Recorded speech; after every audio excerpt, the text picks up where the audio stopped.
Madame, Monsieur, bonsoir. Les informations. United Seychelles a annoncé que l'ancien MNA Wallace Cosgrove, actuellement secrétaire général du parti, assumera le rôle de directeur de campagne pour le candidat présidentiel du parti à partir de janvier de l'année prochaine. Cette annonce a été faite par le président du parti, Patrick Hermini, après la rotation des membres élus proportionnellement du parti à l'Assemblée nationale.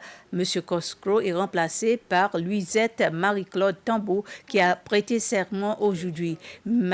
Hermini a souligné que Mme Tambo sera une voix forte à l'Assemblée nationale pour les habitants de Cascade, en particulier pour ceux qui sont encore affectés par l'explosion tragique survenue au CCCL le 7 décembre de l'année dernière.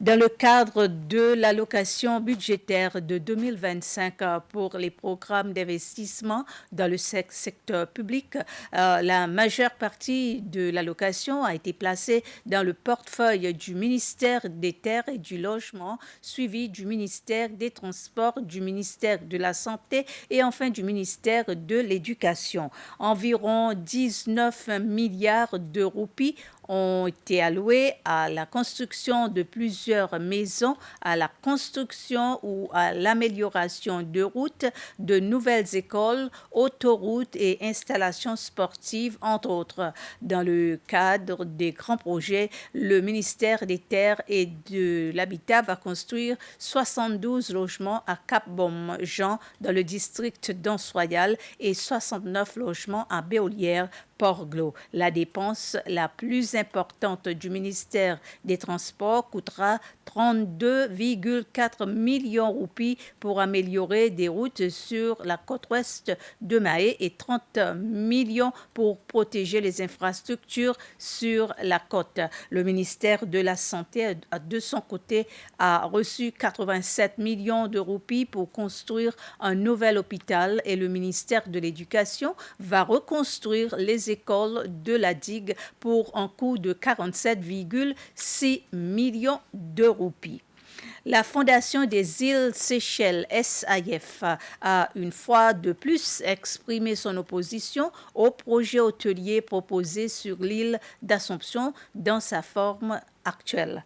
Lors d'une récente conférence de presse, le président du conseil d'administration de la SAIF, Bernard Georges, a appelé le gouvernement et toutes les parties prenantes du projet à travailler ensemble pour trouver une solution qui garantisse la protection et la conservation de l'environnement unique de l'île d'Assomption.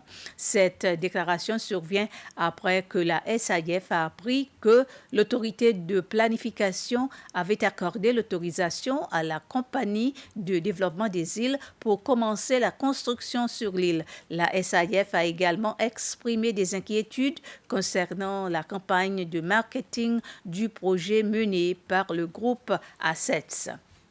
Le ministère des Finances, de la Planification nationale et du Commerce a exhorté le public à ne pas interagir avec un faux profil sur la plateforme de médias sociaux Facebook prétendant être celui du ministère et faisant la promotion de subventions pour les entreprises. Des démarches ont été entreprises pour signaler ce faux profil aux autorités compétentes.